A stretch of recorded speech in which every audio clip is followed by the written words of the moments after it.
hello. Nice to see you. How have you been? I've been alright, thanks for asking. Still dealing with some skin issues if you've been following along, maybe you've seen. If not, if you're coming across this video months from now or years from now, if this is the first video of mine that you've seen, I am going through something called topical steroid withdrawal. I'll link a video here. It has nothing to do with this video. I just like calling out the elephant in the room that is my affected skin. Anyway, it just makes me feel better, helps me ground into the space and be present on camera. In this video, we're talking about getting out of your comfort zone. So if you are here, you are probably on a personal development journey, or you are on some mission to grow, to become the next highest version of yourself, to call in the next romantic partner into your life, or to improve something in some way.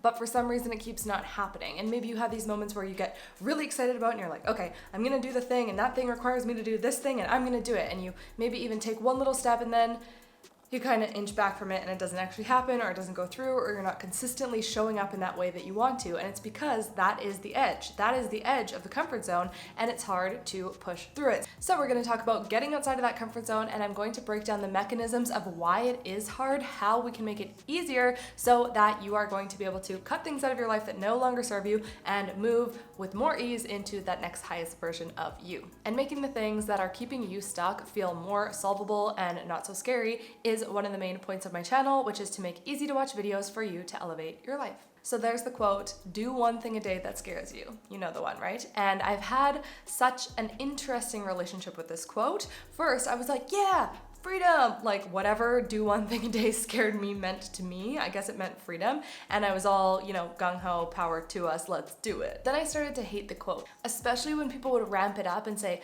do one thing a day that scares the shit out of you. Like, what is that? Robbing a bank? Swimming with sharks? Bungee jumping? Realistically, no, that's dumb. And it sounds like a very torturous way to live your life in a lot of painful anticipation of the very scary thing that you're gonna do. And it just seems incredibly unrealistic. But when I was thinking about it in the context of getting out of your comfort zone, which is actually what the quote is calling for, and getting out of your comfort zone and growth, I am reminded of the fact that our nervous system needs to be able to regulate in these uncomfortable situations in order for us to expand. So usually when we meet one of these edges of our comfortability, we start to lose regulation. We feel anxiety, sweaty palms, self-doubt, all of those negative limiting beliefs come in, all of the doubtful thoughts, and that is our nervous system getting too overwhelmed, and so we want to remove ourselves from that situation as quickly as possible in order to move into a more regulated state. So if we think about the requirement of needing to have your nervous system regulated in order to push into uncomfortability, or at least have the tools to regulate it when you meet that edge, then this quote starts to make sense, because getting uncomfortable every day can be a good exercise to support your nervous system. It can be helpful to push the nervous system in a safe environment where we can also regulate. So for example, ice baths. It's scary in the sense that you are anticipating this uncomfortability, but when you are in the state of stress and you can use your breath and your mind to relax your body in the uncomfortability, it allows us to grow and expand what we can tolerate. Going to the gym could be another example. Maybe in the beginning you're dreading that heartbeat racing, like all the heat that builds in your body before you break a sweat. But once you have pushed through that part of it and you feel the release and you feel the endorphins and you feel good, then you know that you're fine. All that being said, I think the quote should be do one thing a day that makes you uncomfortable, not do one thing a day that scares the shit out of you. Okay, so getting uncomfortable. Why don't we do it even when we do desire what's on the other side? What's really going on here? It's because where you are now is too comfortable. Maybe you're thinking, no, actually, it's not even comfortable because I hate it. But you're still surviving it. You're managing to get through every day, and you're proving to your brain that even though I'm not happy, I can survive in this state. And our brains, or our egos, want to survive. So when we start thinking of something else that we want to pursue or create or build, the brain goes, doesn't seem worth it. Seems like there's a little too much anxiety, a little too much unknown, a little too much fear. So it will find a lot of ways to convince you why you shouldn't pursue that thing. So the hesitancy that we're met with when we're moving towards the edge of our comfort zone is actually our brain just trying to convince us not to do it because it doesn't want to die or be hurt. All of these things that logically we can think, oh, but I know I'm not gonna die. It feels in your body like you might die. And so the ego goes, nope, nope, nope, and this is why you shouldn't do it. and then you will make up a bunch of excuses and it will keep not happening. A second reason why we might be resistant to making the decision, making the commitment to do whatever that thing is that requires getting out of your comfort zone is a need for control. So as humans in general, we want control. We want to know what's going to happen. We want to know what the future outcome is. And when you're thinking about changing something in your life, whether it's how you behave or what your career is or wanting to go out into entrepreneurship, there's a lot of unknowns, which again is very scary to the survival mechanism in you that is trying to keep you safe. But this is such a double-edged sword because we can only predict outcomes based on things that we already know. Even that is a bit arbitrary. But if we are trying to predict an outcome, then we're actually limiting ourselves to the infinite possibilities of the universe for what that outcome might be. So especially in something like entrepreneurship, we want to know steps 1 to 100 and we want to be clear on exactly what it is. And if you've ever pursued something, not even in entrepreneurship, in a hobby, in anything, you know that by step 3, something has changed. And by step 7, it's totally different than you thought. The reality is we don't know the answers. We don't know what's on the other side. We don't know what the outcome might be. We don't know if it's gonna be joyous or painful, but we will learn along the way, just like we've always learned along the way so far. So instead of being so attached to the outcome and the steps, it's way more powerful to just set an intention and move in that direction and trust that things will unfold as they should, and also trust yourself that you are going to be able to handle whatever comes your way in this new experience. So with that awareness, the awareness that number 1, our brain is trying to keep us safe. We are at a certain level of comfortability right now, and we know that in this level of comfortability, however uncomfortable you might think it is, however unfortunate or shitty a situation feels, you're proving every day that you can survive, therefore your brain's like, maybe we're better off here. And second, our need for control is also limiting us from jumping into the unknown because we want to know the outcome and it's just not going to happen. Logically, we can understand all this, but does it make the fear and the anxiety go away? No. So we need to look at that. How to get out of your comfort zone. First, we obviously need to start with identifying what the thing is that you want to get uncomfortable for. Maybe it's front of mind, maybe you know exactly what that thing is that you secretly kind of want to do or be or have, or maybe it's not quite front of mind. So let's take a second to think, identify, where am I playing small? Where am I holding back? What is the thing that I want that I'm not going after? And I have a sneaking suspicion it might fall into one of these categories. You aren't showing up fully in dating because you're scared of getting hurt, or you aren't putting yourself out there online and expressing your truth because you are afraid that friends and family won't care about your stuff or your business or your opinions, or you aren't starting that business because you're scared you don't know enough, you're scared you're gonna lose money, you're scared you might fail, or you're scared to communicate a boundary with a family member or friend because you're scared they're going to abandon you altogether. Or you want to change in your career, but you're too scared because you don't want to waste the degree that you got, or you're too scared to talk to your boss and ask for a different arrangement. Or maybe it's that you want to travel and make a change in your lifestyle, but something is holding you back. It's like she's in my mind. I know. It's because everyone that I work with has the same fears. I see it in my clients all the time, and it almost always falls into one of those categories. So now you know the thing that you want to get uncomfortable for. So in order for you to push this edge and actually start going after what you want, there still has to be a level of safety, predictability, and certainty in the outcome. And whatever this level is, the tolerance for it will change for everyone. But what we can do is start by asking ourselves 2 questions. You're going to use these 2 questions a lot, okay? This is the main takeaway from this video. You see a thing you want. You are faced with the uncomfortable edge. You ask, what is the next first step? What is the next first step? If you don't know, ask, what do you think it is? What do I think the next first step is? And the second question, what can I do right now to feel more safe in this? There is always an answer. There's something that will make the perceived pain feel a little bit less scary. It might be to make a plan, it might be to ask someone for advice, it might be to journal, it might be to take some deep breaths. Whatever comes to your mind is right for you because it's about you feeling safe. Now with these questions answered, you can go do what you need to do to feel more safe in order to move forward with the next first step that you've also already identified. Even once you've discovered these answers and you're starting to move forward, there will still probably be those thoughts coming into your head that are putting fear, anxiety, doubt, imposter syndrome, whatever it is, because your ego is gonna work really hard for you not to make a change. It's hard to change your life. It's hard to do something uncomfortable, okay? I'm not discounting it at all. Your ego is going to fight back. The thoughts are still gonna come, so here's what you're gonna do. You're gonna notice these thoughts and have a conversation with them. You are gonna become an observer of the thoughts that are going through your head, and you're gonna call them out on their shit.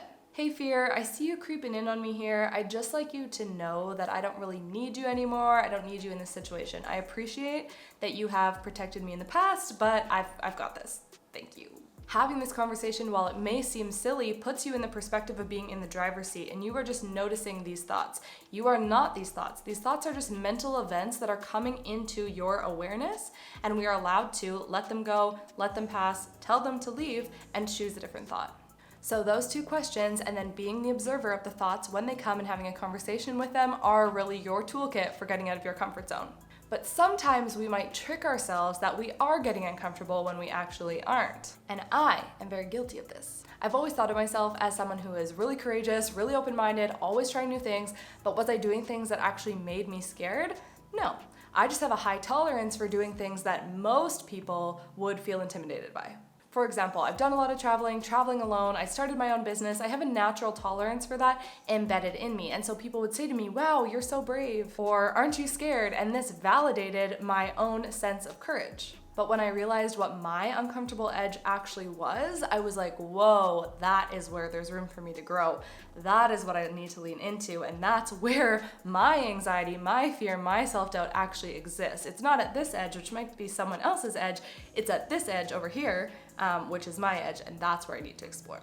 And there's actually infinite ways to explore the practice. And I really want to emphasize the word practice here, because I think as humans, all of what we're doing is just practicing, and we can just practice breathing better, and practice loving better, and practice communicating, and practice fitness, and practice mindfulness. And I first started thinking of the word practice in this way in yoga, which I actually don't really do that much of. But anyway, when you go there and they use the word practice and they remind you that you are on your own mat and you're just there for you, you realize that there is no competition. There's no show day, there is no nothing. And it's not even about getting better necessarily, because you know in any practice there's good rounds and there's bad rounds, but you learn from all of them. Same with something like meditation. There is no test, there is no exam. So whatever you are choosing to show up for, just know that it's a practice. Even if it's eating healthier or fitness, like I said, or moving towards building a business, every day you're just practicing. You're just showing up and doing the best you can. And when I can apply this way of thinking into my own life, it just relieves any pressure of failing, because for one, I will never know what would have happened had I made the alternative choice. So there's no sense in me getting worked up about which decision is the right decision. Second, everything is just a practice. I practice eating as healthy as I can. I practice fitness. I practice building a business. Really, it's just practice. It's just showing up every day and doing your best. And because every moment then is just a practice, we always get to try again. We always get to choose again, and that is so powerful.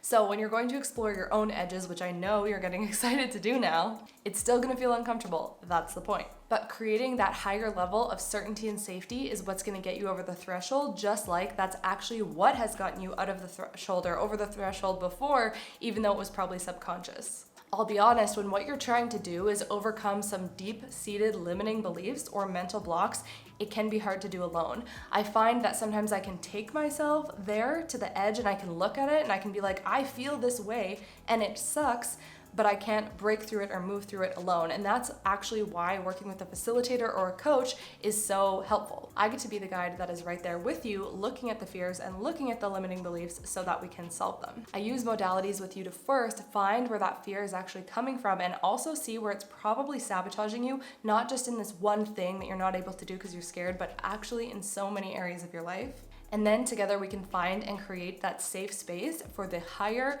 more empowered version of you to step through. And for me, doing this work with people is so freaking cool. But the reality and the thing about getting uncomfortable is it is not just the one leap of faith moment.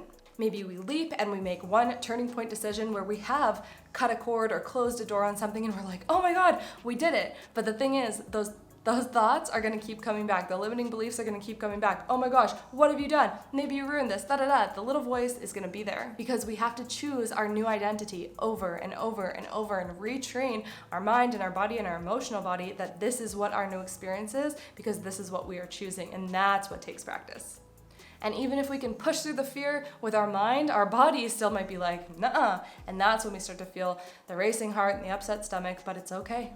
It's okay, you got this. And there are tools to help you get through it so that you can be that next version of yourself. You can create whatever it is, that thing that you want. I totally believe in you. And the pleasure that comes after we liberate ourselves from the walls and the identities and the beliefs that we were constrained in that probably weren't even ours, it's so big. The liberation is so big, and having someone support you in getting through the thick and the messy and the darker part to get to that can be super helpful. But no matter where you are now, no matter where you're at now, eventually there's gonna be a point where it is too uncomfortable. So whether you're running at that edge or you're just letting your life like slowly push you against it, you're gonna get there and you're gonna hit this point where you're like, oh my God, like something has to change. And maybe you're thinking, that is where I am, but still you're tolerating the pain that is on this side. But that desire is filling your mind and filling your daydreams, and the frustration is building, and there will come a day when you are so uncomfortable that you can't stand it anymore. And maybe you will be broken down in tears, and you'll be partly annoyed at yourself for being in this mess in the first place, and partly just praying for relief. Maybe even thinking you want someone else to help you or someone else to fix it, but you know that it's up to you. And you can decide no more. You can decide, I can. You can decide to ask for something different. You can decide to hire a coach to support you. Whatever it is, make the choice. Take the next first step to show up for yourself. I cannot decide for you. I can only highlight the flames that you are sitting in, and you decide how long you want to burn before you rise. Thanks so much for watching. I'd love to know in the comments what is coming up for you, what is going on in your mind, and where are you going to get out of your comfort zone. Chat soon. Bye. I wanted to use real glasses, but mine recently got stolen out of my scooter. Why am I so itchy? Am I stressed? No, I'm having fun. I'm having fun.